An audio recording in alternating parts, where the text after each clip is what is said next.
Bien, muy bien, muchas gracias. Bueno, el día de hoy está con nosotros Ariadna Montiel, secretaria de Bienestar.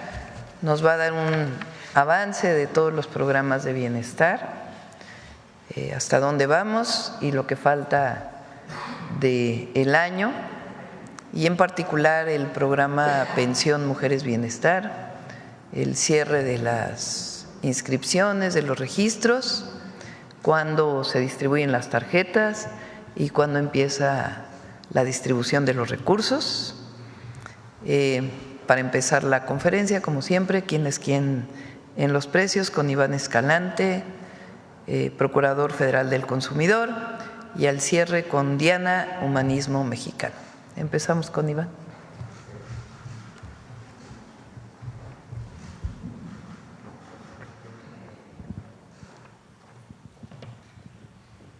Gracias.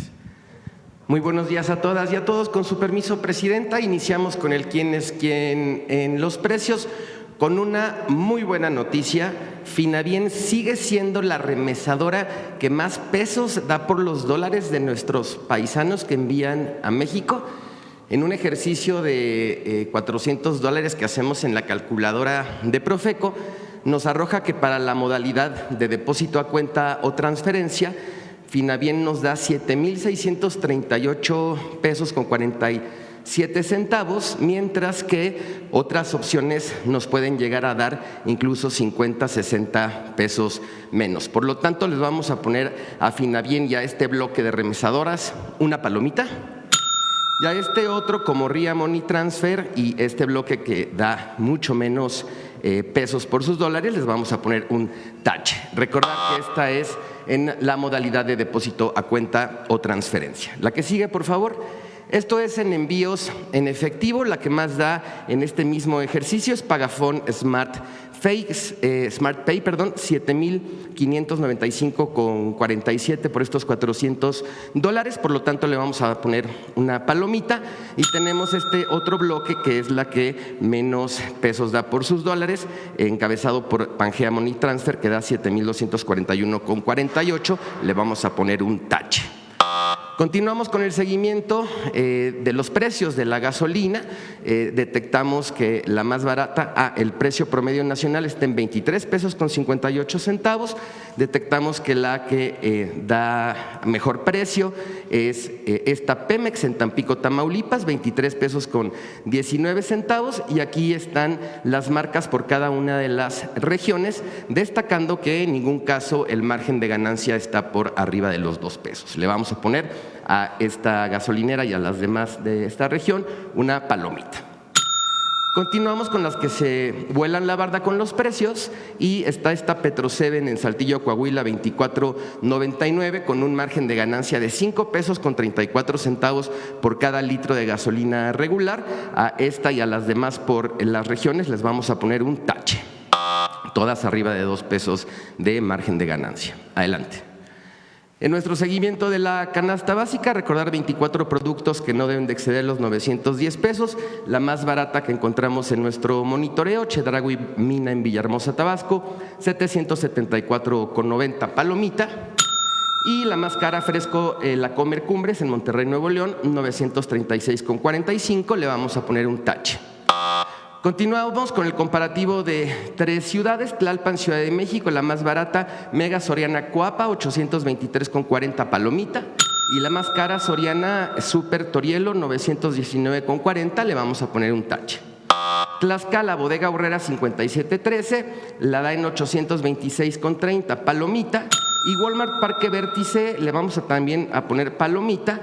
Es la más cara, pero está por debajo de los 910 pesos. En San Luis Potosí, Chedraui, 780 pesos, le vamos a poner palomita. Y la más cara, H-E-B, 911,24, tache. Ahora, hicimos una gráfica para detener. Miren, esta es la firma del PASIC que encabezó la doctora Sheinbaum en noviembre. El precio promedio de la canasta básica estaba en 886 pesos con 45 centavos, siempre por debajo de los 910 pesos que es el acuerdo. Esta es la segunda firma en mayo, estaba en 852,4 y de esta 886, es decir, en noviembre del año pasado a agosto de este año, ha disminuido en 3.6%, lo cual también son buenas noticias. Vamos a darle a la que sigue, por favor.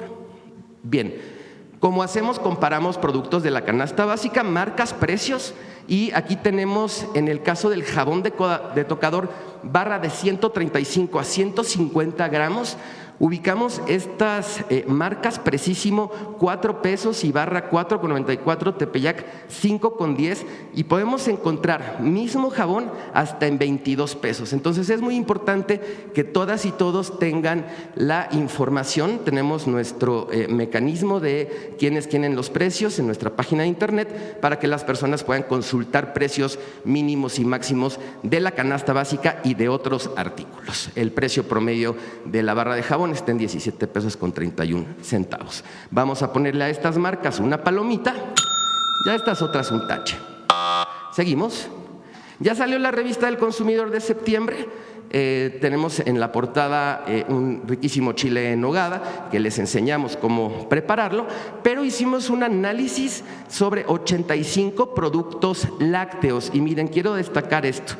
Se hicieron varias pruebas, el Laboratorio Nacional de Protección al Consumidor hizo varias pruebas y queremos destacar, en el caso de leches descremadas ultrapasteurizadas, tenemos la leche Liconza, la leche Liconza Plus, tiene esta cantidad de grasa, proteína, carbohidratos y el contenido energético y cuesta 19 pesos el litro. Mientras que tenemos en similares características, similares resultados que dio en el laboratorio, esta leche Alpura Light, pero cuesta 36 pesos el litro de esta leche. Por lo tanto, seguimos insistiendo para que comparen los precios. En la revista del consumidor está todo el estudio, que está muy interesante. Adelante.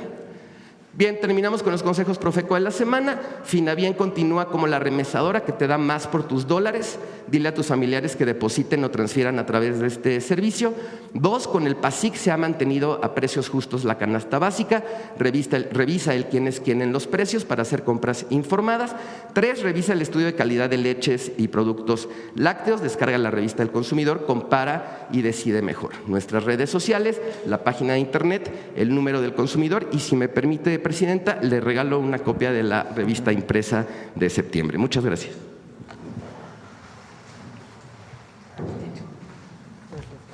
Gracias, Presidenta. Gracias, Presidenta. Adelante. Buenos días a todos, buen inicio de semana, Presidenta. Buenos días. Con su permiso, adelante. Vamos a platicarles, inició ya el pago del periodo bimestral septiembre-octubre. El 1 de septiembre iniciamos y el pago se va a realizar al día 25. Ya superamos los 16.300.000 beneficiarios y derechohabientes de las pensiones de bienestar, del programa Sembrando Vida y el programa de Madres Trabajadoras. En este bimestre vamos a dispersar 92.538 millones de pesos. Adelante. Recuerden que este operativo de pago se hace a través de la tarjeta del Banco del Bienestar. Pueden acudir a una sucursal o también realizar pagos con su tarjeta de manera electrónica. El pago se realiza por letra del primer apellido para brindarles una buena atención. Y estamos agradecidos, quiero agradecer en este día a todo el personal del Banco del Bienestar que atiende a nuestros abuelitos, nuestras abuelitas, todos nuestros derechohabientes que acuden a las sucursales. Adelante. Sobre la pensión Mujeres Bienestar, como ustedes saben, ya más de 1 millón de mujeres recibe esta pensión. Han pasado ya por la pensión 1.300.000 mujeres, pero cuando cumplen años pasan a la pensión, cuando cumplen sus 65 años pasan a la pensión de adulto mayor. Y ahora, como ustedes saben, en el mes de agosto, todo el mes de agosto estuvimos registrando a todas las mujeres entre 60, 61 y 62 años y llegamos a un registro de 1.980.000 mujeres que en suma, con quienes ya reciben la pensión, para el mes de noviembre estaremos ya pagando casi 3 millones de pensiones de mujeres. Adelante, ¿cómo vamos a hacer esto? Se registraron en agosto, en el mes de octubre, a partir del 1 y hasta el 31 de octubre, se van a entregar las tarjetas a estas casi 2 millones de mujeres. ¿Cómo lo vamos a hacer? ¿Cómo van a saber qué día les toca? ¿En dónde van a irlas a recoger? Les vamos a enviar un mensaje SMS a su teléfono celular y dice bienestar, para que no se confundan, porque a propósito de esto, pues hay mucha información falsa respecto a los programas de bienestar. Por eso cada que vamos a emitir el calendario le damos un nuevo diseño. Ahora nuestro diseño es de las fiestas patrias y a los derechohabientes pues siempre poner atención para que no tomen una información incorrecta. De tal manera que durante el mes de octubre vamos a entregar las tarjetas y en noviembre les va a llegar por primera vez a estos 2 millones de mujeres su apoyo. Nuestra presidenta se comprometió que su pensión iniciaría a recibirse en este mismo año. Así que al final del año más de 3 millones de mujeres van a estar ya incorporadas al programa y recibir bimestralmente para este año 3,000 pesos. Cada bimestre. Muy bien, respecto a las mujeres bienestar, ese es el informe, adelante. Y también informarles que, como ustedes saben, nuestra presidenta dispuso que se entregaran en este año o a partir de este año recursos de manera directa a nuestras comunidades indígenas. Ha sido un proceso muy importante porque las comunidades hacen su asamblea, tienen ya una asignación por una fórmula de población y niveles de rezago social, y es como se calcula el monto para cada comunidad. Ya más de 20,000 comunidades hicieron su asamblea, eligieron su comité de administración y de vigilancia y ya se entregaron sus tarjetas y todas ya han recibido sus recursos, de tal manera que ya están manos a la obra en la realización de estos proyectos. Adelante. Y bueno, el fondo atiende 8 conceptos de infraestructura social básica, que es para urbanización, para agua potable, también para mejoramiento de vivienda, no para construcción de vivienda, pero sí para mejoramiento, electrificación, drenaje y letrinas, obras de salud. Pueden apoyar también en la remodelación de su clínica y complementar con el recurso de la clínica Es Nuestra, alcantarillado y también apoyar la rehabilitación de escuelas. En suma, las comunidades optaron por 38,811 proyectos, obras para su comunidad y ya están trabajando en ello. Hacia final del año podremos ya mostrar las obras que han hecho y es importante también decirles desde aquí que los recursos deben de emplearlos ellos, ya tienen su tarjeta y la dispersión realizada y que no debe de haber intermediarios, ya ellos eligieron sus obras y de lo que se trata es que también esos recursos se inyecten en la comunidad. Es cuanto, Presidenta. Gracias. Pues listo, breve la información del día de hoy. Hay un video, adelante.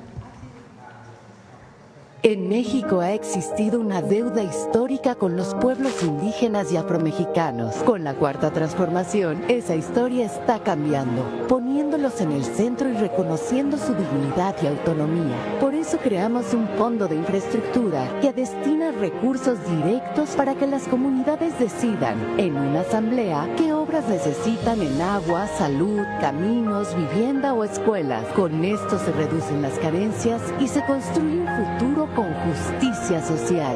Gobierno de todas y todos los mexicanos. Gobierno de México. Listo. Vamos a preguntas, a ver aquí, vamos acá. Gracias, Presidenta. Muy buenos días. Soy Rosia Jardines de W Radio y Grupo Teleurban. Preguntarle, Presidenta, en primer lugar, pues el día de ayer se dio a conocer esta detención de las 14 personas por el huachicol fiscal, entre ellos pues empresarios, los marinos, algunos en activo y algunos en retiro. Y pues comentó el fiscal general de la República, Presidenta, que el exsecretario de Marina había denunciado ya esta situación. Pues preguntarle cuál es la información que usted tiene respecto a las acciones que siguen, si se va a hacer pues la extinción de dominio, si ya se congelaron las cuentas de estas personas, y también saber por qué se actuó hasta apenas, Presidenta, por qué no fue en el sexenio anterior si el pues secretario ya había hecho estas denuncias, en primer lugar. Estas detenciones que se anunciaron el día de ayer vienen de… Ya había habido denuncias, de acuerdo con el fiscal general de la República, por el propio secretario de la Marina, el almirante Ojeda.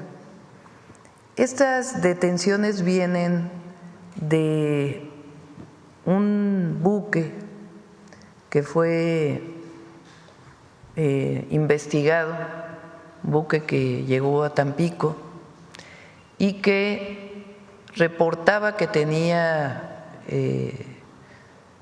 una sustancia que no era combustible y se le permitía ingresar con un permiso que era temporal por el tipo de sustancia. Las importaciones en México, entre otras, tienen dos características en términos muy generales. Las que tienen permisos temporales, es decir, que viene una sustancia, aquí se hace algún agregado, algún valor agregado, algún procesamiento y después se exporta. Ese tipo de sustancias o de productos no pagan impuestos, como es el caso de los zapatos que recientemente dijimos. Zapatos que venían terminados y que tenían un permiso temporal, que venía de hace tiempo, no es reciente. Como un permiso temporal de un zapato terminado, si se va a vender en el mercado interno. Entonces, le daban la vuelta al pago de impuestos, por eso se llama huachicol fiscal, porque no pagaba impuestos, diciendo que era un tipo de sustancia que venía de manera temporal, que aquí se iba a procesar y después exportar a otro país, puede ser Estados Unidos o a otro país. Cuando llega este buque, a la hora de hacer la investigación, se dan cuenta que no es esta sustancia que están reportando, sino que tiene diésel. Y a partir de allí comienza toda la investigación. Una de las primeras acciones que tomamos cuando conocimos esto es que se prohibió el ingreso de esas sustancias de manera temporal y también de combustibles que también tenían un tipo de permiso temporal. Pero viene toda la investigación de la Fiscalía General de la República, apoyo de la Secretaría de Seguridad y Protección Ciudadana y de la propia Secretaría de Marina, porque esa aduana pues está administrada por algunos elementos de la Secretaría de Marina. Ahí viene toda la investigación. Lleva tiempo hacer estas investigaciones para poder tener las pruebas y judicializarlas. Aunque sea evidente el delito de que viene con un permiso que no es y con eso no se pagaba impuesto, de todas maneras la investigación de quién está involucrado, cómo están involucrados, no es algo que se pueda hacer en un día, lleva bastante tiempo. Entonces, de esta investigación y de las denuncias previas que ya se habían hecho, vienen estas detenciones. Son detenciones a empresarios involucrados porque lo que hacían era, entra el diésel, no paga impuestos y después lo venden. Al no pagar impuestos lo venden a las gasolineras o a otros proveedores de combustible, de flotillas o que tienen permisos y no reportan de dónde venía este combustible y tienen ganancias muy altas, dado que no pagan impuestos. La importación de combustible está permitida siempre y cuando tengan un permiso de Secretaría de Energía y paguen sus impuestos y tenga la ruta de hacia qué gasolinera se está vendiendo para poderla vender después al consumidor final. Entonces de ahí viene esta investigación y de ahí las detenciones. Y lo que es muy importante es el compromiso de cero impunidad. Cuando se encuentra una situación que es evidente, un entramado de corrupción y de ilícitos, pues lo que hay que hacer es cero impunidad y detener a todos aquellos que estén involucrados. Entonces así se dio esta situación y siguen las investigaciones. Recuerden que recientemente se encontró tanques, ferrotanques que venían en ferrocarril, que venían de Estados Unidos a México también, y esa investigación continúa, como otras investigaciones relacionadas con venta de combustibles ilícitos, sea por importación, llamado huachicol fiscal, o por algún otro mecanismo ilícito, ilegal. Entonces, Presidenta, sí podemos descartar que esta lentitud quizás en el proceso no tiene nada que ver con que hay relacionados dos sobrinos del exsecretario.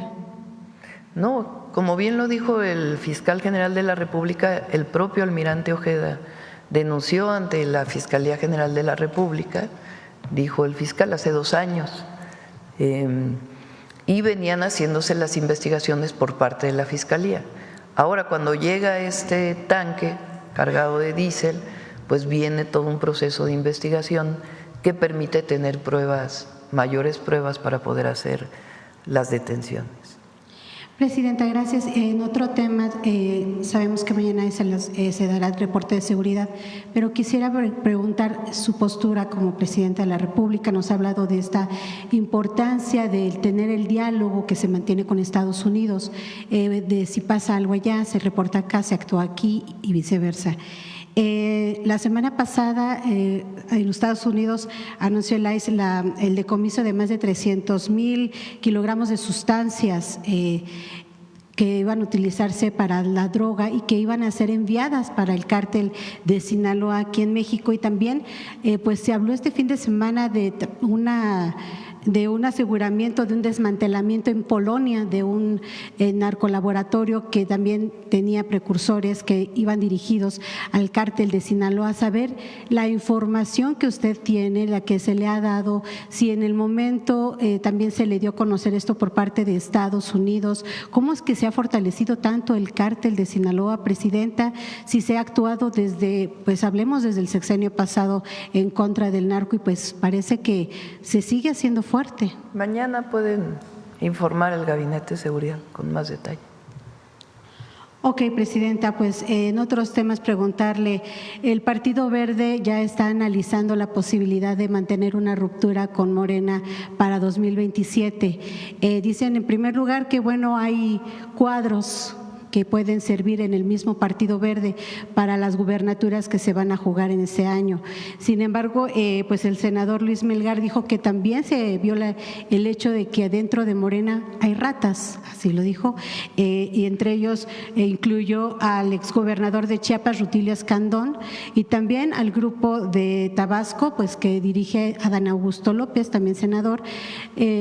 Saber qué respuesta le da usted al Partido Verde. Y por último, si me permite ya hacerle la pregunta, ¿quiénes van a ser los representantes de los poderes que usted invitará a todas las gestas para el mes de septiembre, Presidenta? Tanto lo de los niños héroes, el grito, el desfile.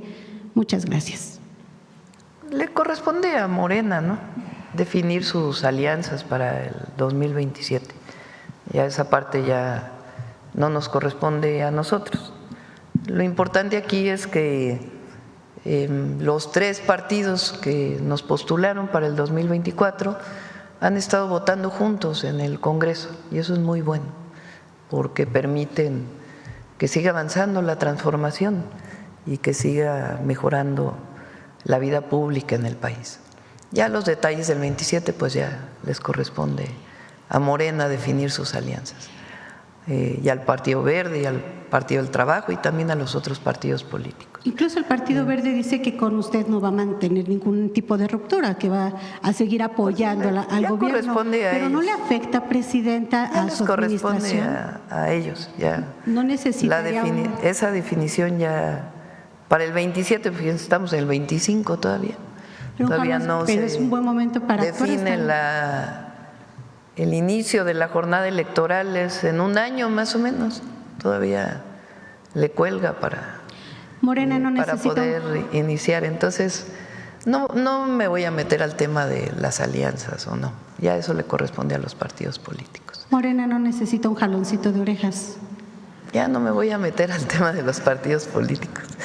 Gracias. De las alianzas, y eso ya no le corresponde a la presidenta, le corresponde a los partidos sus alianzas en el 27. De los invitados, va a ser una ceremonia muy austera, muy austera. Esencialmente va a ser el gabinete legal. No, el 16 de septiembre, que ya hay más en el desfile, sí vamos a invitar a embajadores y a los poderes. Ya el 15 va a ser una ceremonia muy austera, con el gabinete nada más. Bueno, ¿quién más? A ver, aquí el compañero. Buenos días, Presidenta. Alejandro Alemán, de Diario Plaza Juárez y de la Red de Periodistas y Comunicadores Enlace Mexamérica. Mi primera pregunta es en relación a la red ferroviaria en Hidalgo. Ya se anunció que el tren que va de AIFA a Pachuca, ya se anunciaron las estaciones que va a tener, la de Empalme del Rey, la de Parque Industrial Plata, la de Telles y la de Pachuca.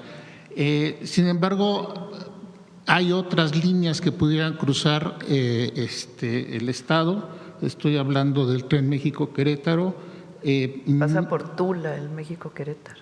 Ok, y la de Irapuato, no sé si pasaría por Hidalgo, y la de México-Puebla, Veracruz, ¿también pasarían por Hidalgo o no están confirmadas? Sí, México-Puebla, Veracruz, estamos haciendo el estudio.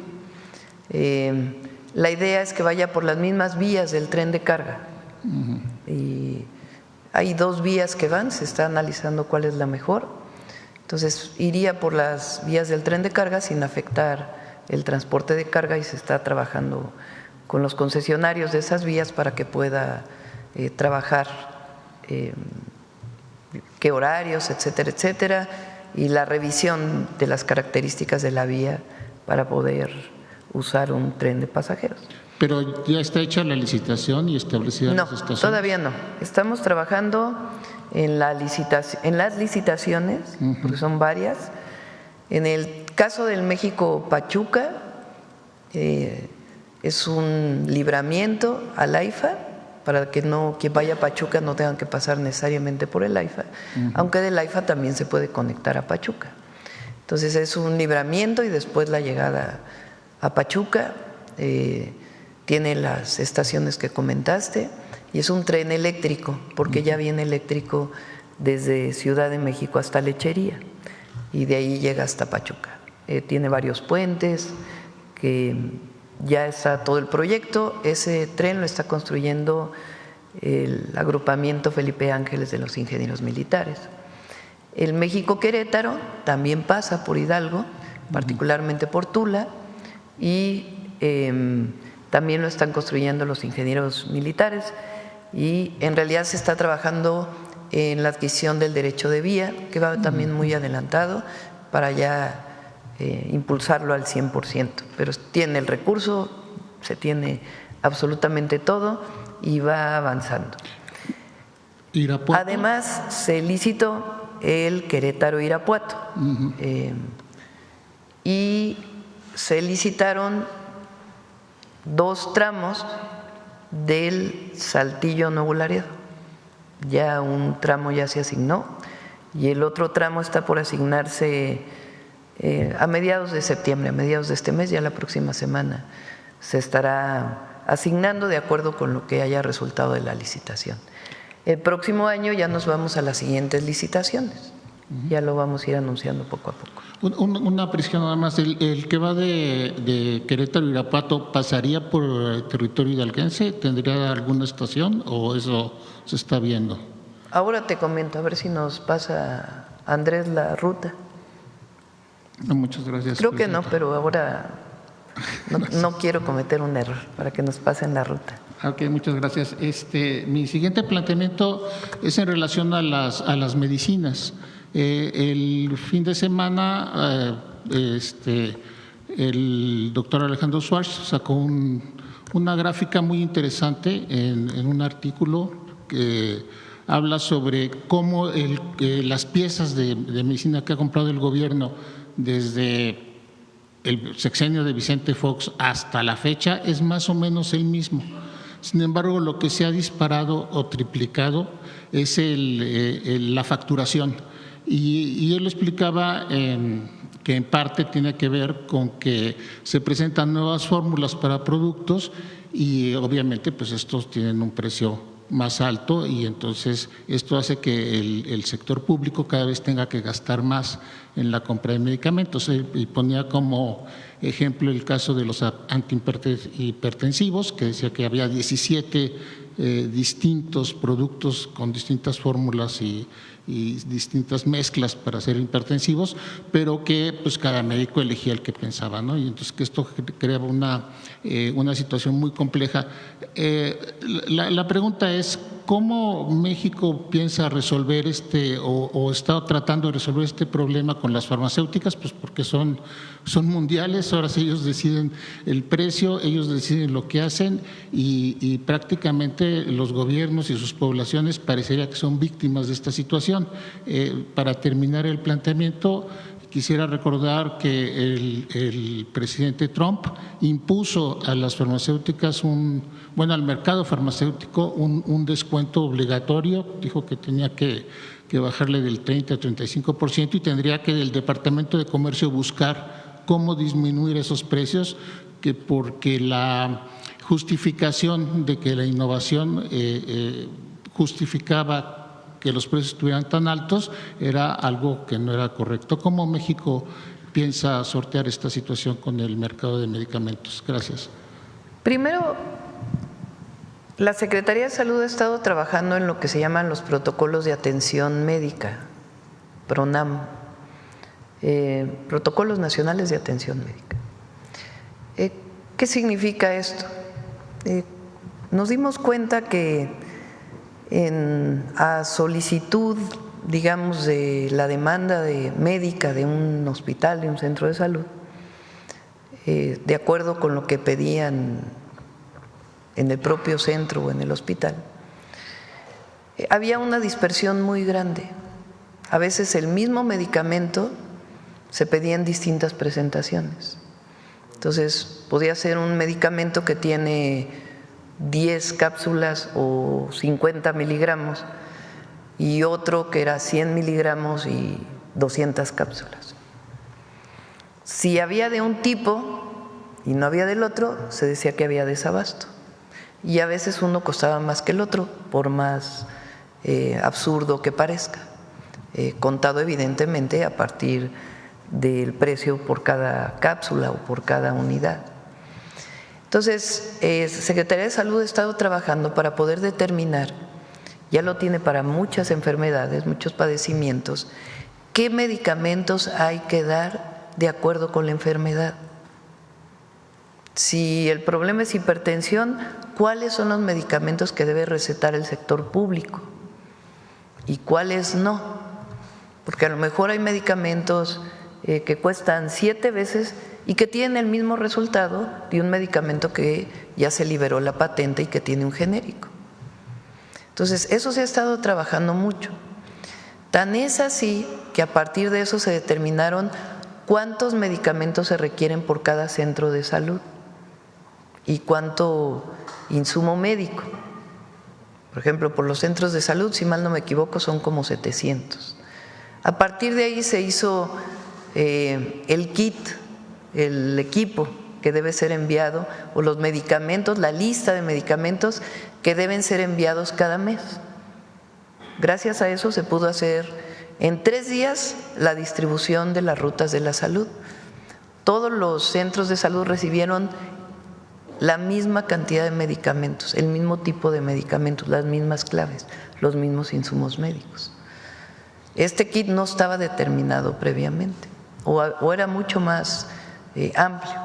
Y en el caso de los hospitales, igual, algún medicamento, por ejemplo, para las enfermedades más complejas como el cáncer, también se están determinando protocolos nacionales de atención médica.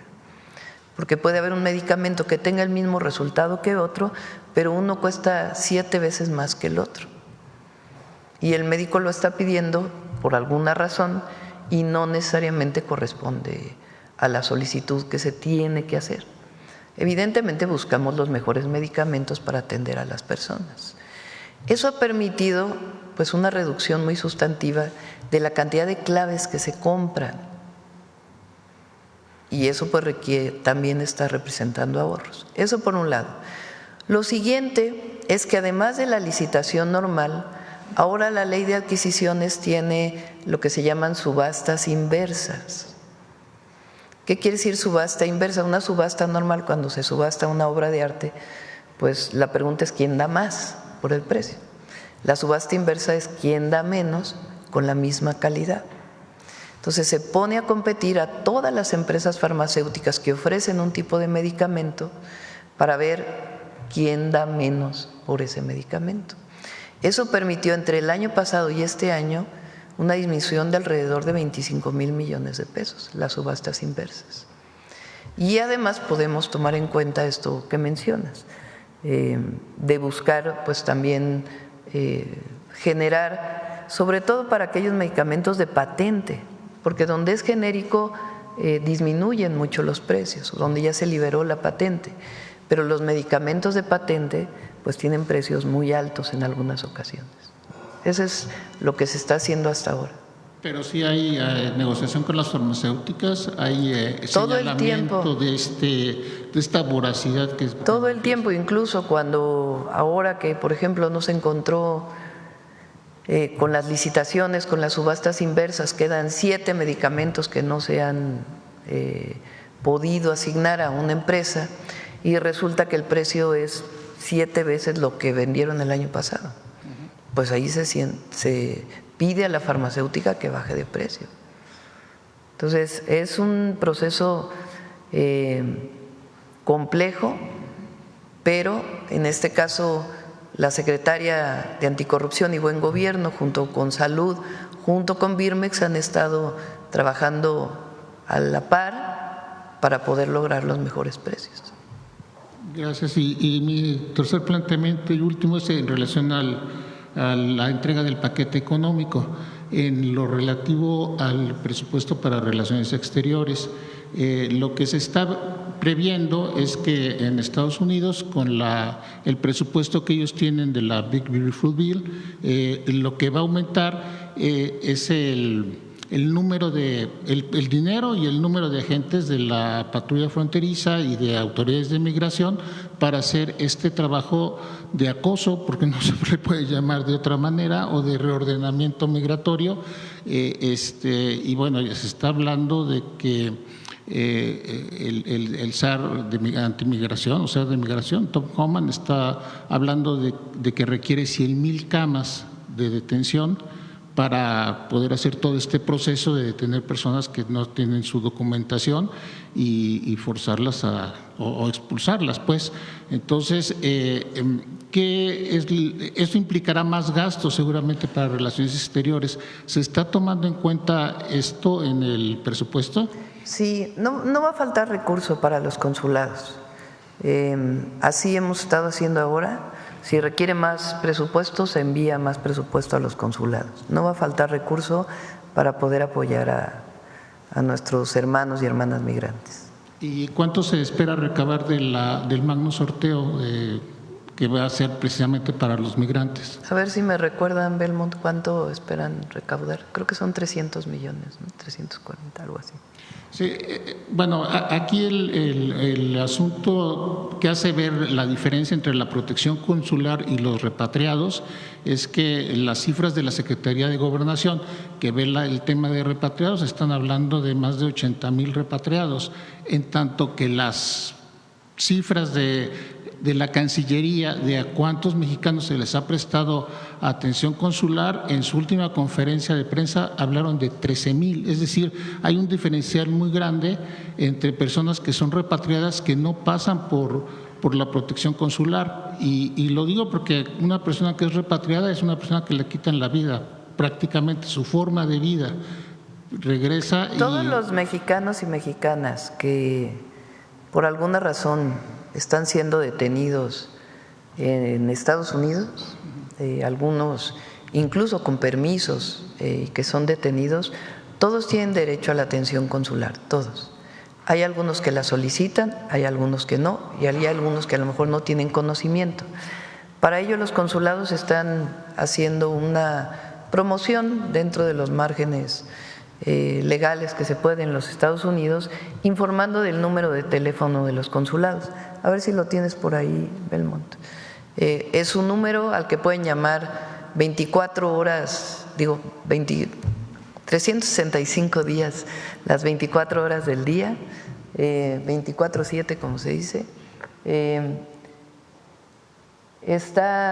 La línea de apoyo está en Estados Unidos y también tiene un call center desde México que está apoyando, lo reforzamos. Y reforzamos también el portal de apoyo a nuestros connacionales allá para que tengan toda la información. Entonces, todos tienen derecho a solicitar. Por ejemplo, nos informaron que de la última redada son 23 mexicanos que fueron detenidos en Georgia, ¿no? En esta planta de automotriz. 13 de ellos pidieron apoyo consular, 10 no pidieron apoyo consular. Todos tienen derecho a pedirlo y depende ya de ellos solicitarlo. De inmediato, cuando hay una redada, el consulado tiene instrucciones de en ese mismo instante que tienen conocimiento, solicitar información a las instituciones de Estados Unidos, a ICE se llama, que es principalmente quien ahora está haciendo estas injustas redadas. De inmediato se ponen en contacto con ellos para que pueda haber información. Desde aquí se solicita información a la Embajada de los Estados Unidos y se va a los distintos lugares de detención para poder tener comunicación directa con los familiares o con los detenidos. ¿Hay algo que se está esperando para Chicago, que ya se anunció en la embestida, que van a entrar a Chicago? Está ahí los consulados pues atentos y alertas para poder apoyar, y todos nuestros paisanos que utilicen este número si tienen algún problema o sencillamente para asesoría. Ahora te informo.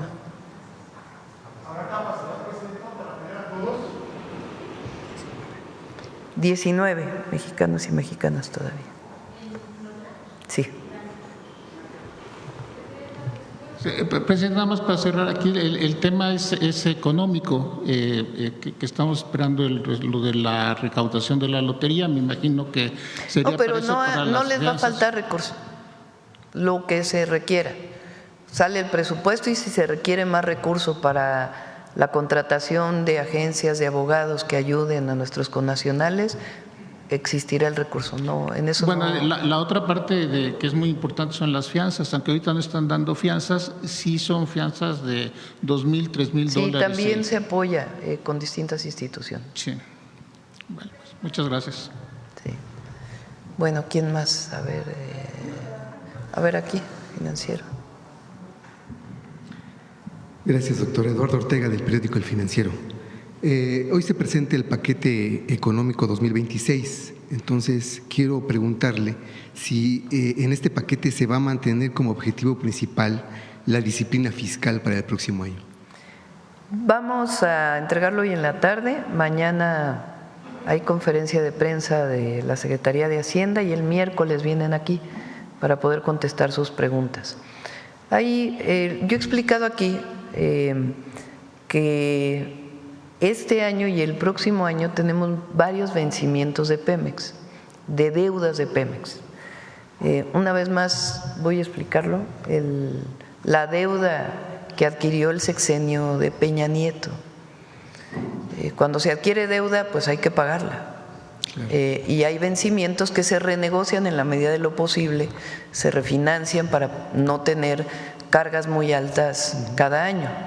Pero particularmente la carga de 2025 y de 2026 para pagar amortizaciones, intereses, etcétera, de Pemex, que está apoyando la Secretaría de Hacienda, son muy importantes. Como explicamos cuando se presentó el programa de Pemex, el objetivo es que en el 2027 ya no tengamos estas cargas y vamos a seguir renegociando esta deuda para poder apoyar las finanzas públicas. Pero esta deuda que pasó de 60,000 millones de dólares a 105,000 millones de dólares tiene vencimientos muy importantes en el 25, o tuvo ya en el 25, todavía una parte falta, y en el 26. Y esa es una parte que estamos explicando en el presupuesto de estos años. Sí. Pero si nos permiten, pues ya que lo explique, evidentemente buscamos el menor déficit posible y la consolidación mayor en ese sentido, pero tenemos estos temas en el 25 y en el 26 que se están atendiendo. Hay una muy buena respuesta de las calificadoras a estos temas o a este tema en particular. Y ya lo explicaría mañana en conferencia de prensa con mayor detalle Secretaría de Hacienda, y el miércoles vienen aquí para, si todavía quedan algunas dudas, poderlas contestar. Claro. Doctora, usted había mencionado que al parecer va a ser acompañado este paquete con una reforma aduanera. Sí. Entonces yo lo que quiero preguntarle, ¿qué proyección tiene usted de aumentar la recaudación fiscal con esta reforma? Muy importante, hay dos temas que nos van a ayudar mucho. Hay algunas modificaciones que estamos haciendo a la a no tributarios y a otros esquemas de lo que se llama la miscelánea fiscal, que ya vamos a informar. Y por otro lado, hay dos temas que nos van a ayudar con la recaudación el próximo año. Uno, varias modificaciones, algunas de ellas ya se hicieron y otras nuevas para disminuir todavía más la afectación por las factureras, facturas falsas que todavía siguen existiendo y que estamos poniendo muchos candados del SAT para evitar que haya estas facturas falsas. Además de que ahora pues ya es delito grave la factura falsa, la facturación falsa. Y lo segundo son las aduanas. Estos dos acciones nos van a permitir todavía disminuir la evasión fiscal y vienen ya en el presupuesto y se presenta la ley de aduanas conjuntamente. ¿No se tiene una cifra estimada? Sí, pero ya quiero que lo diga la Secretaría de Hacienda mañana en su conferencia. Okay. Y el miércoles ya vendrían aquí para contestar alguna otra duda. Claro. Por otra parte, la semana pasada también usted mencionaba, doctora, que los bancos ya no van a poder reducir las aportaciones del IPAB. No sé si existan otro tipo de medidas de este tipo que tenga contempladas en este paquete económico. De este tipo esencialmente es esa. Y vienen muchos temas en el paquete. ¿Nuevos impuestos? Varios. No. Pero ya lo verán hoy, mañana en la conferencia y el miércoles lo explicamos. Vale. Garantía de todos los programas de bienestar, incluido el inicio de la beca para niños y niñas de primaria, como me comprometí. Todos los programas de bienestar están garantizados y también inversión pública.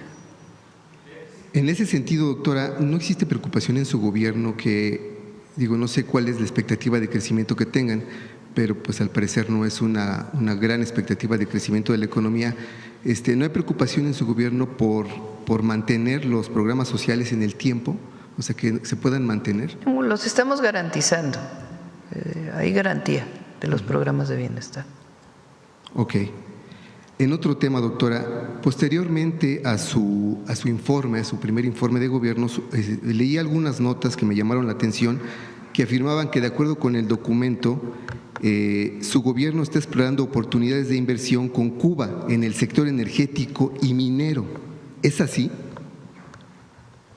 No sé exactamente a qué se refiere esa parte del informe, habría que revisarlo, pero no. Es que hace referencia que algunos funcionarios de su gobierno visitaron Cuba en mayo pasado, en donde están explorando que haya inversión en el sector energético y minero. ¿Usted no lo tiene? No hemos hablado de eso. Ajá. No se tiene contemplado. No sé. Tenemos colaboración con Cuba, lo saben, en varios temas. Los médicos cubanos que siguen aquí, vamos a seguir.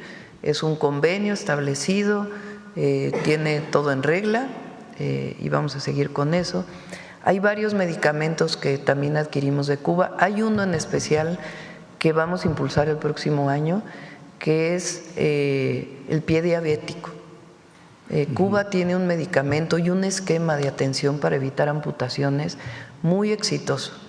Ya hay clínicas de pie diabético con esta metodología, esta técnica, estos medicamentos en algunos centros de salud ampliados del IMSS Bienestar, y es algo muy importante para el país porque se está incrementando el tema del pie diabético. Entonces, en particular en este tema vamos a tener mayor colaboración con Cuba porque es el único país que tiene este medicamento y que tiene muchísimos resultados. Claro. Con respecto al programa de los médicos, ¿cuánto se va a presupuestar para el siguiente año? Les informo posteriormente. Por otra parte, doctora, la semana pasada Federico Dori… Y tiene que ver con esto, porque se ha dicho mucho de que por qué ella Cuba. Es de los pocos países que están dispuestos a enviar médicos a México. Recuerden que en México, porque no se sustituye a ningún médico mexicano, a ninguno. El problema es que México dejó de graduar médicos especialistas durante demasiados años. A ver si todavía está la gráfica por ahí, que algunas veces ya tiene tiempo que no la ponemos, del IMSS, de los médicos especialistas graduados. Esta idea de que había que tener médicos de excelencia y que la manera de tener médicos de excelencia era cerrar el ingreso. Lo mismo se hizo en las universidades. Exámenes muy difíciles para que no pasaran. Y así vamos a tener médicos de excelencia. Pues sí, el problema es que dejaron de graduarse médicos de excelencia y teníamos médicos generales que querían entrar a una especialidad y que no se les permitía entrar a una especialidad porque teníamos que ser muy estrictos en el ingreso, cosa que era absolutamente falsa. En realidad no había el interés de seguir apoyando a la educación pública. Fíjense, del 2012 al 2018, médicos especialistas graduados en el IMSS pasó de 3,008 a 3,740, es decir, 700 más. Del 2018 al 2025, más del doble, 7,427 graduados. Sencillamente por darle oportunidad a más graduados de medicina general que pudieran estudiar una especialidad y poderle dar la beca, que además es muy poca, para poder estudiar las especialidades. Entonces, esta situación hace que en muchos lugares no pueda haber médicos especialistas de las especialidades que se requieren. Entonces, por eso se contratan médicos de otros países del mundo y en particular Cuba es quien ha dicho yo puedo enviar médicos especialistas. Doctora, hay quienes dicen, no lo digo yo, hay quienes dicen que esto es para financiar a la, abro comillas, dictadura cubana, cierro comillas. Sí, pues eso no es así. Pueden decir lo que quieran, pero lo cierto es que están ayudando a los más pobres de nuestro país, que son médicos muy buenos, graduados y que están dispuestos a venir a México a los lugares más apartados, donde muchas veces médicos mexicanos tampoco quieren irse a la montaña de Guerrero o a otros lugares. Y nosotros tenemos la obligación de atender a todas y a todos, y se requieren médicos especialistas. En el momento que haya más médicos especialistas, que ya no se requiera el apoyo de los médicos cubanos, pues a lo mejor ya no se contratarán. Y si hay de otras nacionalidades que también quieran venir, bienvenidos a atender a los lugares más apartados del país, en donde se requieren médicos especialistas. Hay, por ejemplo, en el hospital de Tlapa Guerrero, al que fuimos hace muy poco, que se inauguró, faltan médicos especialistas. Ahora estamos haciendo un programa especial para que puedan ir 3 veces a la semana, por ejemplo, 3 días a la semana, aunque no vayan toda la semana. Pero tenemos que garantizar que los hospitales funcionen al 100 con los médicos que se requieren. Ok. Por otro lado, doctora, la semana pasada el diputado del PAN, Federico Dorin, denunció ante la Fiscalía General de la República a Andrés Manuel López Beltrán por huachicol y otros delitos. Pura politiquería. Eso es lo que le quería preguntar. Pura politiquería. De esto no, pero no sería necesario que se investigara también. Bueno, pues eso lo verá la Fiscalía, a mí no nos corresponde a nosotros.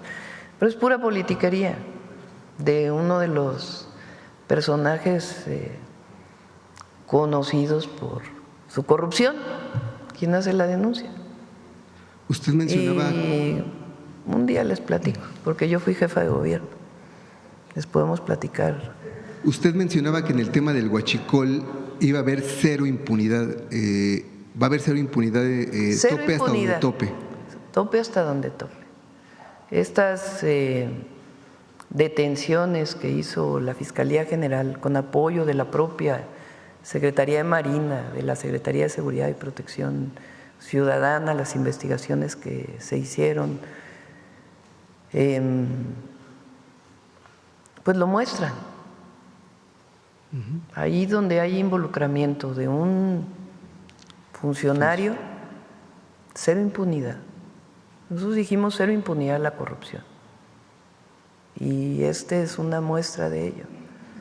Ahora, tiene que haber pruebas, porque es muy fácil acusar, pero construir una carpeta de investigación con las pruebas suficientes para demostrar que hay alguna persona involucrada, cualquiera, puede ser funcionario público o no. La detención de un presunto delincuente que no es en flagrancia requiere de una investigación muy profunda y de llevar pruebas. Coadyuva las secretarías de seguridad con las fiscalías tienen la obligación de construir buenas carpetas de investigación para que un juez les otorgue una orden de aprehensión. Claro. Doctora, y en este caso su gobierno no está previendo aplicar ya lo que le llaman congelar cuentas a esta red de corrupción y que se aplique la extinción de dominio. Cuando es necesario, sí. La UIF hace su trabajo, la Fiscalía hace su trabajo, y ahí donde es necesario hacer extinción de dominio, lo que haga falta, bloqueo de cuentas, etcétera, se hace. Es parte de las investigaciones y de las tareas que tienen que hacerse. Claro. Finalmente, doctora, ayer miles de ciudadanos marcharon en Culiacán, Sinaloa, para exigir paz a las autoridades de los 3 niveles de gobierno.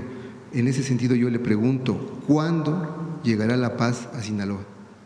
Hay una disminución, va mañana va a ir el Gabinete de Seguridad a Culiacán. Hay un buen resultado en agosto, por supuesto se requiere más. Venía una disminución, después hubo un incremento en Sinaloa en los 4 meses anteriores. Y en agosto hay una reducción, hubo un reforzamiento y se va a seguir atendiendo, se va a seguir. ¿Qué le dice usted a la gente que marchó ayer? Que vamos a seguir trabajando y que estamos trabajando. ¿No pondría usted una fecha para acabar? Vamos a seguir trabajando. Ahí está el Gabinete de Seguridad. Cada 15 días van. Hay elementos del Ejército, de la Guardia Nacional, de Marina, investigación. Hay muchas detenciones y vamos a ir pacificando Sinaloa, derivado, como ustedes saben, de la detención de un delincuente que provocó el conflicto en este grupo delictivo. Muchas gracias, doctora.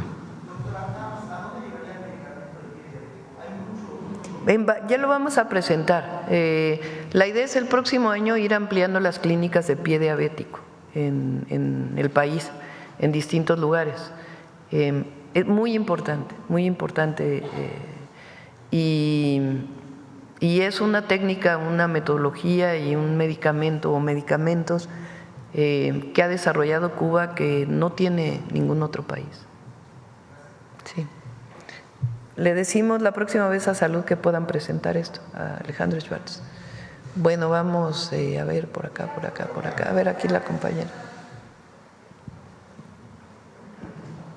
Gracias, buenos días, presidenta Eunice Cruz de NX Noticias. Pues preguntar cuál es el balance después del primer fin de semana de gira que estuvo muy bueno. en los estados. Agradecer a todas y a todos. Estuvimos el viernes, fíjense que fuimos a varios estados gobernados por partidos que no son ni Morena, ni el Verde, ni el PT, por el PRIAN, y nos fue muy bien.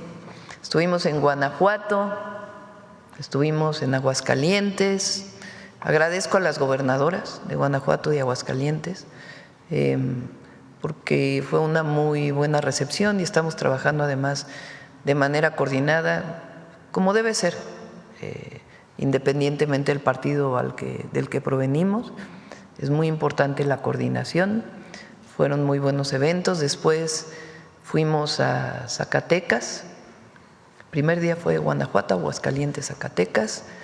El siguiente día fue Durango, Sonora y Nuevo León. Bueno, también Nuevo León, gobernado por Samuel García. También muy buena coordinación. La macroplaza llenísima, muy bonito. De ahí fuimos a Nuevo León, luego estuvimos en Coahuila, después en Tamaulipas y luego ayer en Veracruz. Es la macroplaza, luego ese es Tamaulipas, este es Durango. No, Coahuila. Este es Coahuila. Este es Veracruz, ahí en el estadio de béisbol. Zacatecas, es cuando íbamos llegando, que ya se oscureció, pero estaba llena la plaza también.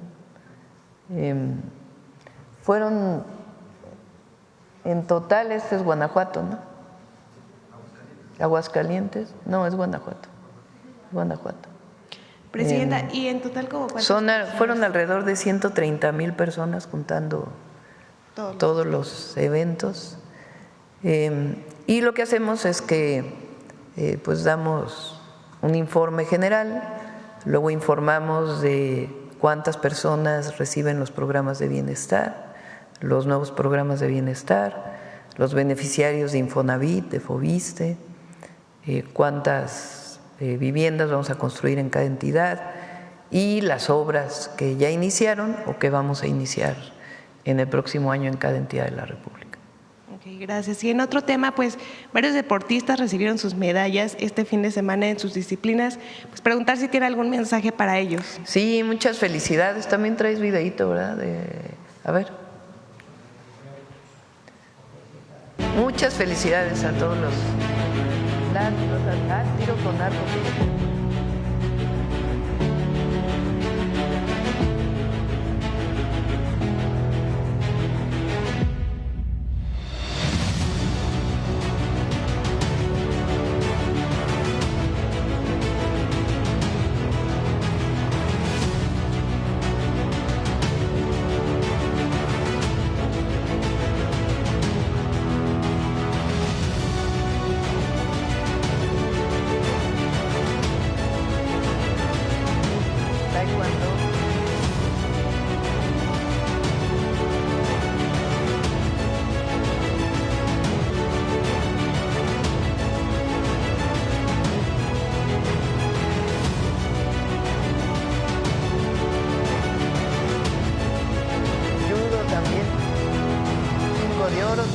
plata, 7 de bronce.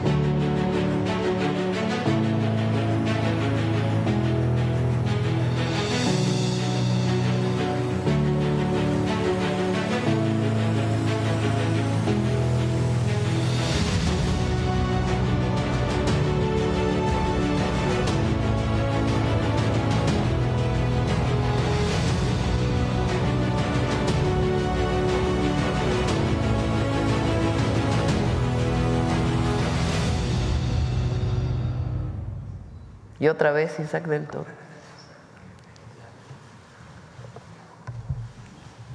Gracias. ¿Quién más?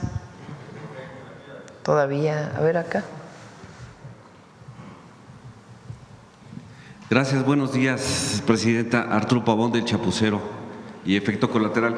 Preguntarle de Profeco si nos puede dar un panorama sobre si hay obligación de los padres de familia de la compra del uniforme. Lo comento porque pues nos han denunciado de una escuela de bachillerato tecnológico que está en Iztacalco, una escuela, un centro multimodal de actividades de ciencias del mar, donde pues ya les pasaron un volante para decirles que tienen que estar uniformados a partir del 17 de septiembre. Es un uniforme que nada tiene que ver con las actividades que son pues tecnológicas, pero son uniformes de gala, deportivos, que bueno, sí llevan deportes, pero están en un precio de 900 pesos el de deportes y el de gala también 900. Está en 1,800 y luego les dicen que por gestión de la misma dirección y los padres de familia lo dejan en una oferta de 1,300 pesos el paquete. Entonces, saber si es obligatorio. Y también les están pasando un papelito muy curioso, sin ninguna identificación, donde dicen que tienen que depositar ahí su inscripción, pero en bachillerato está prohibida la cuota de inscripción. Si nos podrían dar un panorama, por favor. Gracias. Con mucho gusto. Perdón, nada más la pregunta, ¿es una escuela privada o es pública? No, es pública. Con muchísimo gusto, si me da la información, lo revisamos incluso con la SEP, con quien también tenemos la vinculación para revisar este tipo de cosas. No hemos tenido quejas radicadas ni de incremento de precios, sí vimos algunas notas, pero como lo informamos aquí y también ya dimos a conocer los resultados de todo el operativo que realizamos para el seguimiento tanto de comportamiento comercial como de quejas, en realidad no tenemos quejas radicadas sobre incrementos o sobre algún tema en particular sobre útiles y uniformes escolares. Solamente estuvimos recogiendo información de redes sociales y dándole respuesta a las personas consumidoras a través de esas mismas vías. Pero si usted nos pasa la información precisa de esta escuela, con muchísimo gusto nos sentamos con CEP y lo revisamos. Sí, muchas gracias. Gracias. No debería ser. No debería. Sí, nos pasaron el dato los padres de familia y por eso lo quisimos traer aquí.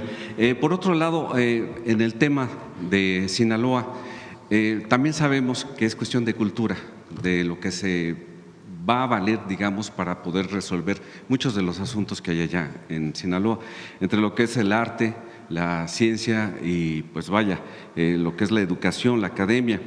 Y pues hemos sabido que ya el gobernador y también el rector de la Universidad Autónoma de Sinaloa, pues han hecho convenios para, a través de la cultura, del arte y de la academia, pues mejorar la calidad de vida y sobre todo la productividad. Tiene grandes retos Sinaloa, pero esto es muy importante, este tipo de convenios entre lo que es la academia, las autoridades de educación y el gobierno. ¿Qué opinión tiene de eso, Presidenta? Sí, Sinaloa este año que pasó tuvo no solamente el problema de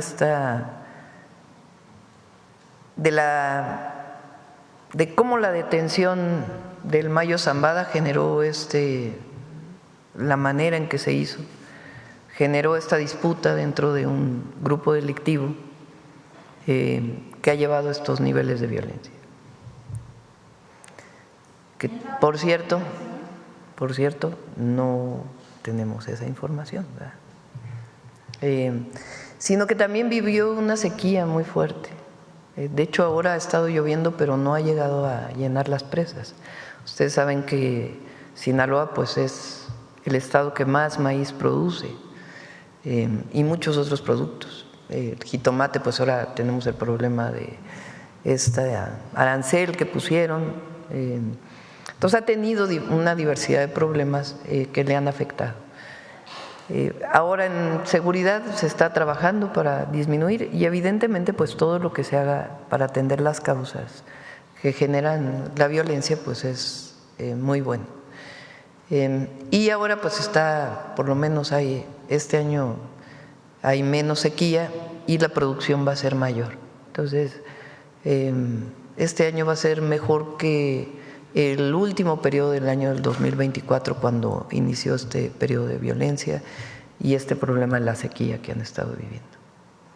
Este convenio entre el rector Jesús Medueñas con el gobernador parece que va hacia buen puerto. Ojalá que tenga sí también el apoyo del gobierno federal. Y por otro lado, ya para finalizar, en cuestión del bienestar, nos reportan desde Guadalajara que tienen pocos cajeros y que pues la mayoría del tiempo están descompuestos o están fuera de servicio o en mantenimiento. Nos pasan el reporte de que hay personas mayores, ya mujeres también pensionadas, que no han podido sacar su dinero. Lo revisamos de inmediato. Hablamos con Banco de Bienestar y lo revisamos y les damos el reporte. Gracias, sería todo. Gracias. ¿Quién más por acá? A ver, compañero. Atrás y luego adelante, si quieres parar. Gracias, presidenta. Buenos días. Mi nombre es Héctor Latempa, de Puntos Suspensivos Radio, Puntos Suspensivos Comunicación. Agradezco que me dé la palabra. No reproche, pero lleva un poquito más de 3 meses de no poder participar. Pero gracias. Señora presidenta, me permito dar voz al siguiente reporte ciudadano urgente desde el estado de Chihuahua, que clama por justicia, seguridad y atención del gobierno de México. Y la razón de traer este asunto, que en apariencia es local, hasta esta conferencia del pueblo es doble. Uno, porque la seguridad pública es un derecho humano fundamental reconocido por la Constitución y una obligación concurrente entre los 3 niveles de gobierno. Y 2, porque ya existe un patrón nacional documentado en otros estados donde costosos sistemas de videovigilancia y supuestas certificaciones internacionales no se traducen en prevención ni sanción efectiva del delito, a pesar de recibir recursos federales o fondos con reglas de operación supervisadas por la Federación. Entre febrero y julio de este año, un ciudadano de Chihuahua capital ha reportado por lo menos 10 veces al 911 la realización de arrancones y carreteras clandestinas en la avenida Guillermo Prieto Luján, a la altura de Olivos, de Catargo, Hierro, Berilío y Centinela. ¿En la ciudad de Chihuahua? ¿O Así es.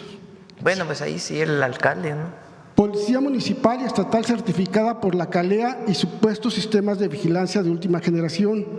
Aquí tengo los folios y fechas registrados. En todos los casos, 0 detenidos, 0 sanciones y 0 prevención del delito. Presidenta, no es un hecho aislado. Aquí en la propia conferencia del pueblo, usted ya ha abordado denuncias similares sobre contratos millonarios en seguridad tecnológica, como en Guanajuato y Querétaro, que no han reducido la violencia. Usted misma señaló que no es solo tener cámaras, sino saber cómo se usan y garantizar que los recursos no se malutilicen. En Chihuahua se observa un fenómeno similar al de otros estados, una inversión considerable en tecnología de seguridad que en la práctica no parece estar cumpliendo con el objetivo de prevenir el delito ni proteger a la ciudadanía. Consideramos importante traerlo a su atención porque si estos sistemas han contado parcial o totalmente con recursos federales, sería valioso que bajo su liderazgo se evaluara su efectividad y se asegurara que cada peso invertido cumpla su propósito esencial, cuidar la vida y la integridad de las personas. Por ello solicitamos que, de ser posible, la Secretaría de Seguridad y Protección Ciudadana y la Auditoría Superior de la Federación revisen si el escudo Centinela recibió recursos federales y, de ser así, evalúen su uso y resultados. También que se investigue la inacción reiterada de las autoridades municipales y estatales de Chihuahua frente a estos reportes documentados. que se establezca un mecanismo federal de evaluación de impacto real de la tecnología de seguridad para que no sea un negocio de contratistas, sino una herramienta al servicio de la vida. Presidenta, porque la vida de un niño cruzando la calle en Chihuahua vale lo mismo que la de un niño en Iztapalapa o en Tapachula. Traemos este caso a su atención. La cuarta transformación, para ser verdadera, debe llegar a cada calle, a cada cámara, para que la justicia no dependa del código postal. Gracias, presidenta. Bueno, hay que decir también que hay responsabilidades, ¿no? Evidentemente uno no tiene que atender todo y buscar gestionar y ayudar y coordinarse para que en todos los lugares de la República haya seguridad, paz y no haya esta situación. Pero hay alcaldes, hay alcaldesas, hay gobernadoras, para atender también los temas. Entonces, en particular, esto que dices de Chihuahua, pues pasamos el reporte, sobre todo a Marcela Figueroa, quien lleva desde el sistema de seguridad. Ahora, uno de los acuerdos que tomamos en la reunión de seguridad con los gobernadores fue el establecer protocolos para los C5, C4, C3 que haya en los estados. Porque, repito, no solo son las cámaras, sino el protocolo que se sigue, tanto para atender de manera inmediata, porque ahí están normalmente los 911, el área que responde al 911, que tiene que atender de manera inmediata, como la utilización preventiva y también como pruebas para alguna carpeta de investigación. Hay un área que es Plataforma México que está trabajando en eso en todos los centros de vigilancia de todo el país. Muy bien, presidenta, gracias. También, presidenta, le presento un caso que, aunque sucede en Saltillo, Coahuila, es un reflejo de problemas que afectan en todo el país: la corrupción urbanística, el crecimiento sin planeación y la omisión institucional que pone en riesgo vidas. Al parecer, el día de ayer o sábado, ayer o el sábado, no recuerdo, ahora que estuve ahí en Saltillo, se acercaron con usted precisamente, ya cuando iba de regreso en su camioneta, una de las denunciantes, que voy a omitir su nombre, pero ayer al parecer le dieron a conocer esta denuncia. De todos modos la quiero hacer aquí pública. Desde la tormenta Hanna, el 26 de julio de 2020, más de 200 familias del norte de Saltillo, en colonias como El Campanario, viven con miedo cada vez que llueve. Ese día muchas tuvieron que subir a los techos con sus hijos para no morir ahogadas. Lo más grave es que la tragedia fue provocada por decisiones humanas. Los cauces naturales de los arroyos, el 12 y el 4, fueron desviados hacia zonas habitacionales, sin estudios hidrológicos, sin permisos de Conagua y sin evaluar riesgos. Documentos oficiales como el oficio BOO 811-0697 del 2020 confirman que se alteraron los trazos de los arroyos ilegalmente. El entonces alcalde, hoy gobernador, Manolo Jiménez, y su director de Obras Públicas tienen vínculos con las constructoras responsables. Además, el agua fue desviada para proteger fraccionamientos privados donde tenían intereses familiares. A 5 años no existe una obra integral de protección. El estudio hidrológico del arroyo el 12 no se ha terminado y el proyecto para el arroyo 4 está programado para el 2026, sin estudio de impacto ambiental. Traigo este caso a nivel federal porque involucra derechos humanos, dictámenes de una independencia federal y un patrón de corrupción que podría repetirse en otras ciudades. La justicia y la seguridad no deben depender del código postal. Solicitamos que el gobierno federal asuma la canalización integral de los arroyos el 12 y el 4, que SEGOV y la Consejería Jurídica le den audiencia urgente, que se investigue a fondo a quienes autorizaron construcciones ilegales sobre esos sauces. Presidenta, las familias no piden privilegios, piden vivir sin miedo. Su casa debe ser refugio, no amenaza. Confiamos en que su gobierno encauce no solo el agua, sino también la esperanza. Gracias, presidenta. Lo vemos, si no lo pasas, lo vemos con… Sí, tengo toda la información. Y ya nada más por último, presidenta. Acudo con respeto y buscando claridad, no confrontación. Recientemente, en el programa Negocios TV en España, el doctor Alfredo Jalife Rame afirmó que los puertos de Veracruz y Lázaro Cárdenas habrían sido entregados a la empresa BlackRock y que esta firma sería quien salvaría con sus dólares a Pemex, sugiriendo una posible dependencia financiera del Gobierno de México hacia esta corporación. Sabemos que la Cuarta Transformación defiende la soberanía energética, portuaria y estratégica de la nación. Por eso, sin demeritar la trayectoria del doctor Jalife, deseo conocer su opinión sobre estas afirmaciones falsas, que han despertado inquietud precisamente entre quienes defendemos este patrimonio público. Son falsas. Entendemos, Presidenta, que puede… Son falsas. Entonces ya… Es mentira. Son falsas. Es mentira entonces lo que dicen. Es falso. Ok, gracias, Presidenta. Hay algunas inversiones. Los puertos los administra la Secretaría de Marina. Los puertos tienen una parte de inversión pública muy importante y hay otra parte que administran empresas privadas. Se da el permiso para que puedan operar desde hace mucho tiempo. Hay empresas privadas que tienen pues sus grúas y que operan los puertos del país. Algunas de ellas tienen alguna relación con un fondo internacional desde hace mucho tiempo, pero eso no tiene nada que ver con Pemex, absolutamente nada. A ver aquí, compañero.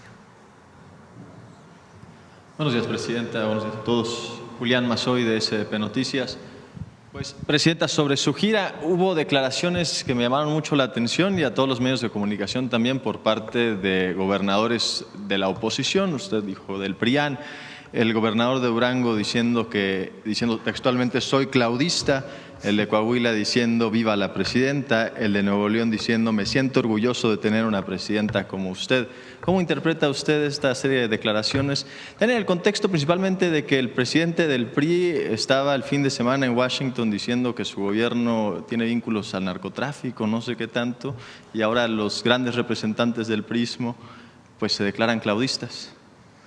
Pues fíjense que sí llama la atención que el presidente del PRI, con esta actitud tan violenta, haga declaraciones que la verdad no, solamente él se escucha a sí mismo, porque no creo que muchos lo escuchen, y hable mal del gobierno de México. Es más, vaya a Estados Unidos a pedir la intervención de Estados Unidos en México. O sea, más vendepatrias no puede haber. Y en cambio, con los gobernadores de oposición tenemos buena relación, particularmente con los del PRI y también con todos, pero en particular, como estamos hablando del presidente del PRI y con el gobernador de Durango y de Coahuila, pues hay relación institucional, colaboración, coordinación, y agradezco pues obviamente sus palabras.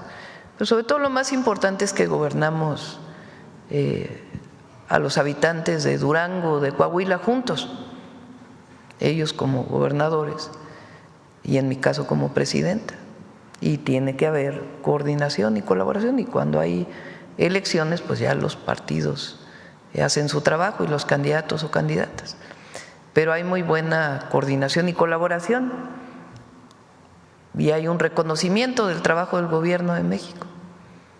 Entonces pues quién sabe qué esté pasando ahí, ¿verdad?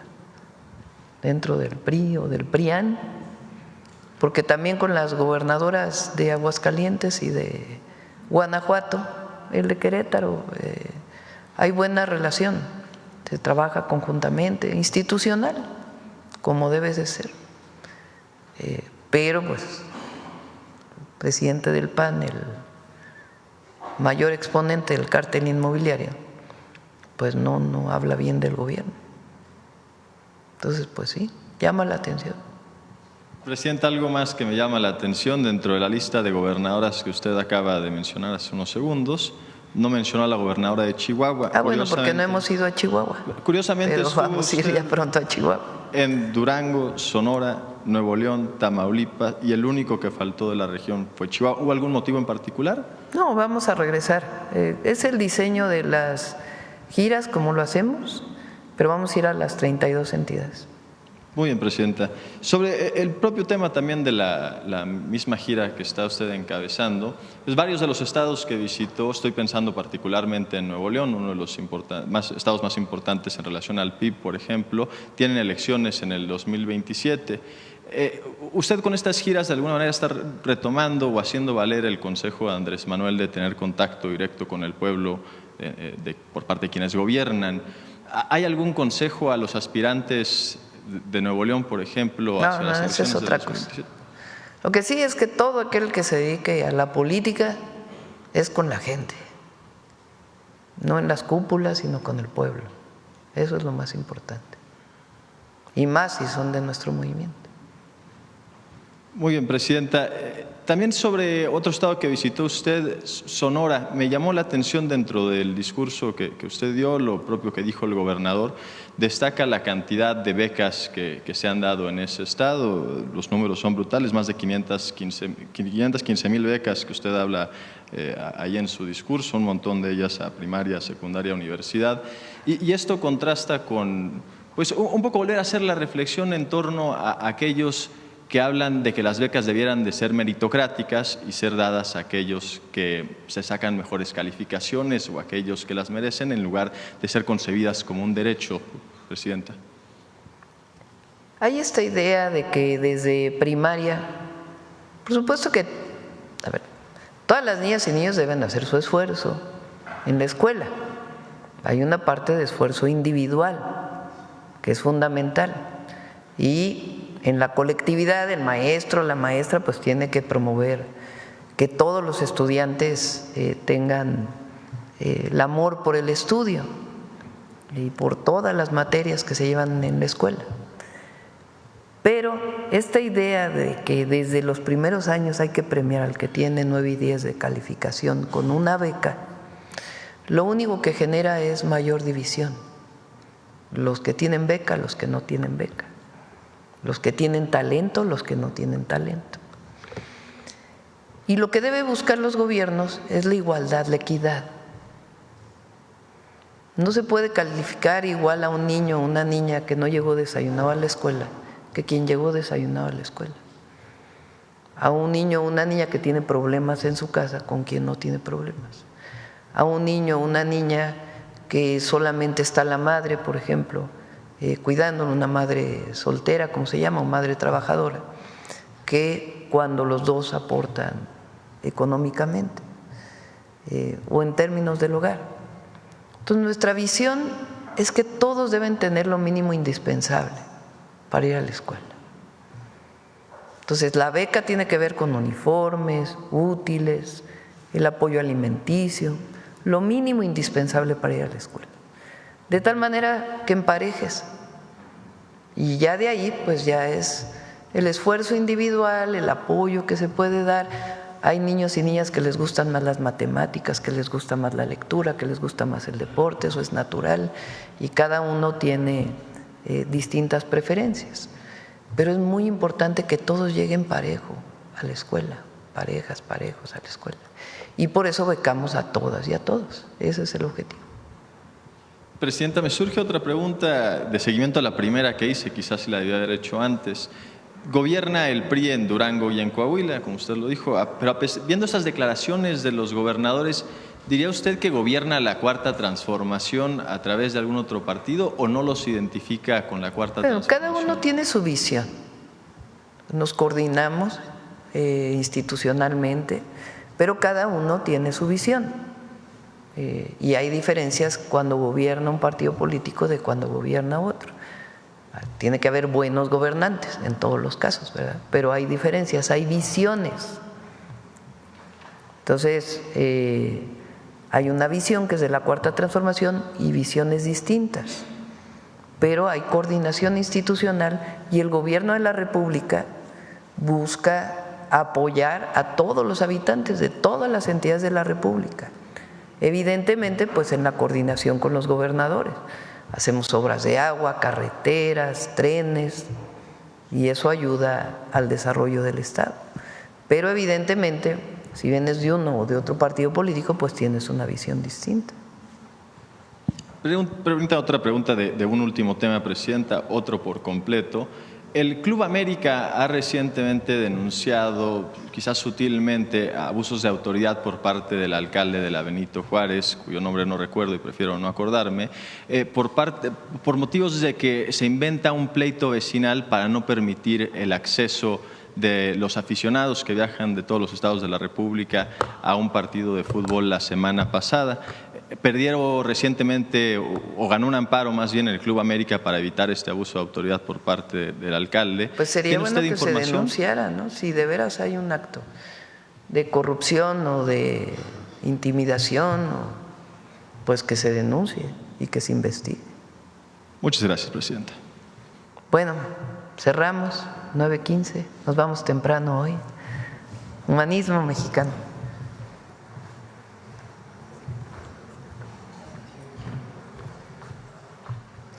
Buenos días, con su permiso, Presidenta. En el libro La invención de América, el historiador Edmundo Gorman planteó, entre otras interesantes ideas, que la llegada de los españoles al continente americano representó la apropiación territorial para la realización de lo que ellos imaginaban como su nuevo mundo. Pero en este continente ya había pueblos y ciudades y civilizaciones, por lo que para imponer un nuevo mundo donde ya existía uno, hicieron uso de la violencia, de la fuerza y de la manipulación. Fue a través de esta fórmula que se llevó a cabo lo que conocemos como la conquista, que no fue solo una, sino muchas a lo largo de todo el territorio mesoamericano. En ese sentido, así como hace 2 semanas hablamos de la conquista y rebelión de los pueblos de la Gran Chichimeca, hoy conoceremos otras 2 resistencias indígenas a la invasión española en las regiones purépecha y maya. La primera, liderada por Heréndira, una joven noble de Cinzutzán, y la segunda, caracterizada por la unión de fuerzas de los líderes indígenas del Mayab. Así, desde el humanismo mexicano recuperamos estos hechos históricos que nos revelan una tradición de resistencia y resiliencia que caracteriza a los pueblos indígenas de nuestro país.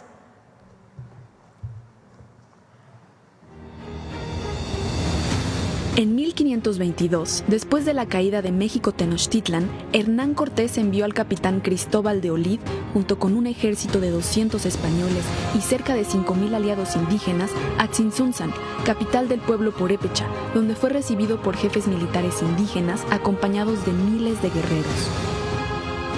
Olid fue recibido de forma pacífica, había prometido paz y los purépechas creyeron en su palabra.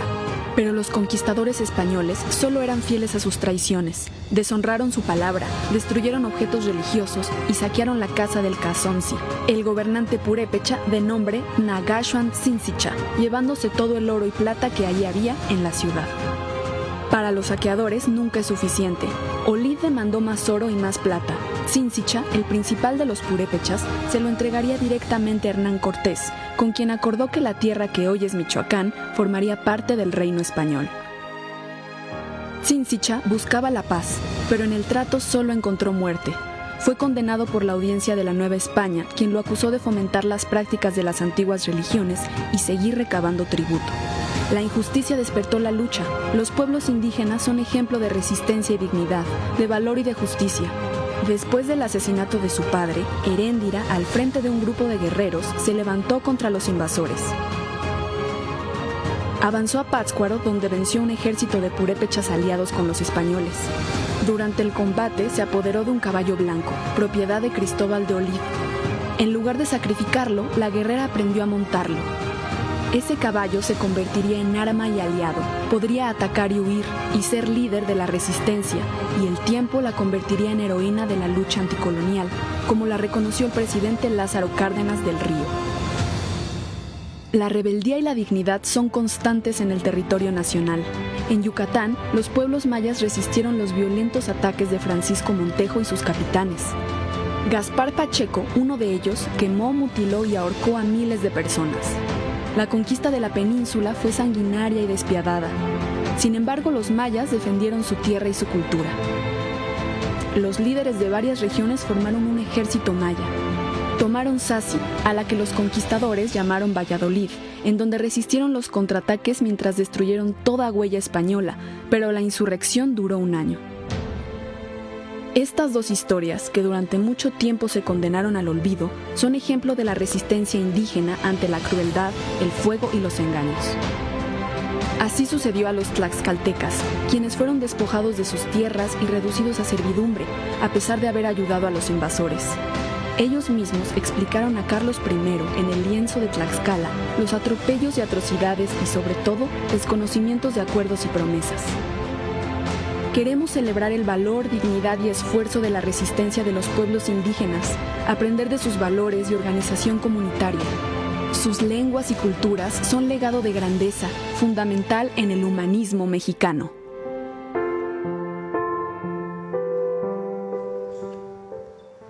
Muchas gracias, Presidenta. Con permiso. Buen día.